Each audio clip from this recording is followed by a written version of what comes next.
All right, let's get right into it.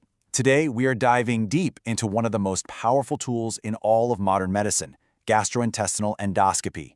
And listen, this isn't just about taking a quick look inside the gut anymore. Oh no, we're talking about a platform for advanced, minimally invasive therapy. For anyone on the path to becoming a clinician, really getting a grip on this is absolutely essential. So let's go. So here's the plan. First, we're going to tackle the big why endoscopy even exists. Then we'll take a look inside a modern endoscopy unit, see the environment and the gear. After that, we hit the most important topic, patient safety. Then comes the fun part, a tour of some really key procedures. And we'll wrap up with how to spot complications. It's a full journey, designed to get you completely up to speed. Okay, section 1. Let's start at the very beginning. Why do we even need endoscopy? Well, it all boils down to solving a really basic but huge anatomical challenge. Really think about that for a second. The GI tract is this long, winding tube, tucked away where you just can't get to it with a normal exam. Before endoscopy, our view was indirect, fuzzy, basically guesswork. This technology was the game changer. It gave us a direct, lit-up view inside the body, and not just to look, but to take samples and even perform surgery without a single large incision. And what a revolution it has been. Just look at the pace of innovation here. We went from the very first flexible scope in 1958 to actually removing a polyp in 1969. That's just 11 years to make the leap from looking to doing. That is the key theme here, the shift from diagnosis to therapy. Then by the 80s, boom, we're digital. And now, we're getting images so clear they're almost like looking under a microscope, in real time, inside a patient. Incredible. Okay, on to section 2. So where does all this magic happen? Well, welcome to the modern endoscopy unit. This is way more than just a room with a bed.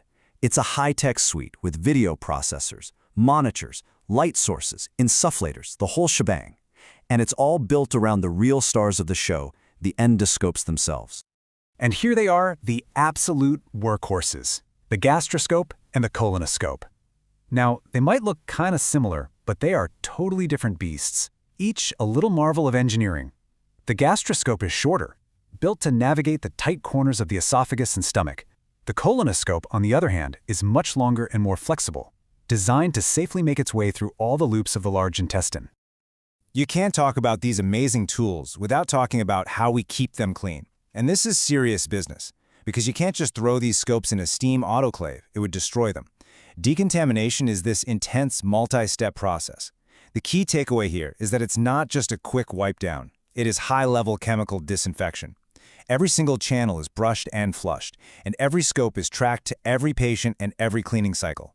It is an absolutely non-negotiable part of keeping patients safe. Which leads us right into section 3, keeping patients safe. Let's be clear, this is the most important part of any endoscopic procedure. It's the foundation for everything else, from getting proper informed consent to managing sedation safely. Now, as a future clinician, you need to know these risks like the back of your hand.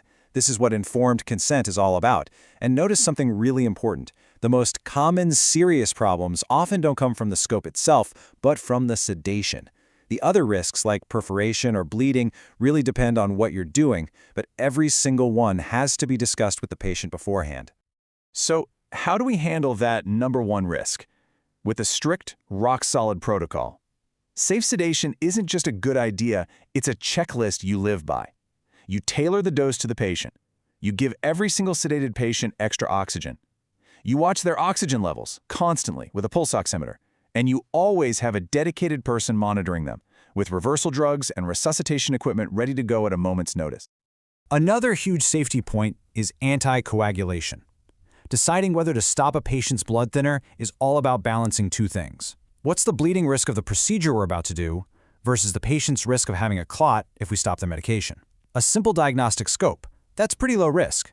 But taking out a polyp, that's high risk. It is a critical clinical judgment call you have to make every single time. All right, section 4. We've covered the why, the where, and the how to be safe. Now let's see it all come together.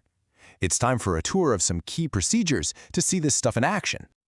Okay, picture this. A patient comes into the ER with a major upper GI bleed. You get the scope down, and this is what you see. A gastric ulcer with a vessel that is actively pumping blood. This is a 5-alarm fire, a life-threatening emergency that needs immediate endoscopic intervention. And here's step 1 of that intervention. A tiny needle is passed right through the scope, and we inject adrenaline directly around the bleeding vessel. What does that do? It causes vasoconstriction, clamping the vessel down. This buys us precious time by slowing the bleed and giving us a clearer view for the next, more definitive step. And this is the final fix. We deploy these tiny metal clips, they're called hemoclips, and they act like little staples, mechanically clamping the bleeding vessel shut. And just like that, an acute medical emergency is brought under control, all through the endoscope. This, right here, is therapeutic endoscopy at its absolute best. Now let's talk about this small bell. For a long time, this part of the GI tract was basically a black box. Now we have 2 incredible options, and they highlight a classic clinical trade-off. You've got the capsule, which gives you this painless, complete look, but it's diagnostic only. If you find something and need to act on it, you need the more invasive balloon enteroscopy. That's what lets you do things like take biopsies or remove a polyp. And here is the capsule itself. I mean, look at that thing. It's an unbelievable piece of tech. The patient just swallows it, and it tumbles through their entire small intestine, snapping thousands of pictures and beaming them out. It lets us see places that, not too long ago, you could only get to with major surgery. Now for something really specialized, ERCP. This is a complex procedure. You use a special side-viewing scope to find this tiny opening in the duodenum called the papilla. Then, you thread a tiny catheter or wire into either the bile duct or the pancreatic duct. And finally, you inject contrast dye while watching on a live X-ray. This gives you a complete roadmap of the ducts, and it's the gateway to therapies like pulling out gallstones or performing a sphincterotomy to improve drainage. But ERCP is famous for one major complication: pancreatitis. And what's really important to see on this slide are those definite risk factors. If you inject dye into the pancreatic duct or you have to cut the sphincter muscle, the risk goes way up. Being able to spot these high-risk patients before you even start is a huge part of preventing this complication. And that leads us perfectly into our last section, recognizing complications. Because the job is not done when the scope comes out. What happens next, that post-procedure monitoring, is just as important. So for all of you students, this is a list to burn into your memory. These are the red flags. If your patient just had a procedure to stretch their esophagus and now they're complaining of chest pain and their heart rate is climbing, you have to be thinking about perforation. You need a high index of suspicion, because catching it early makes all the difference. But let's keep things in perspective. Yes, therapeutic procedures have real risks, but for a purely diagnostic upper endoscopy, the rate of a serious complication like a perforation is incredibly low, something like 1 in 10,000. When it's done correctly by a skilled team, it is a remarkably safe procedure. This quote really just nails it, doesn't it? The journey from just being able to peek inside to performing complex, life-saving therapies has completely rewritten the book on how we treat GI diseases. And that really is the question, isn't it? We made the jump from looking to doing. So what's next? Will it be AI that helps us diagnose cancer in real time? Or maybe microscopic robots delivering drugs to a precise spot? For the next generation of clinicians like you, one thing's for sure.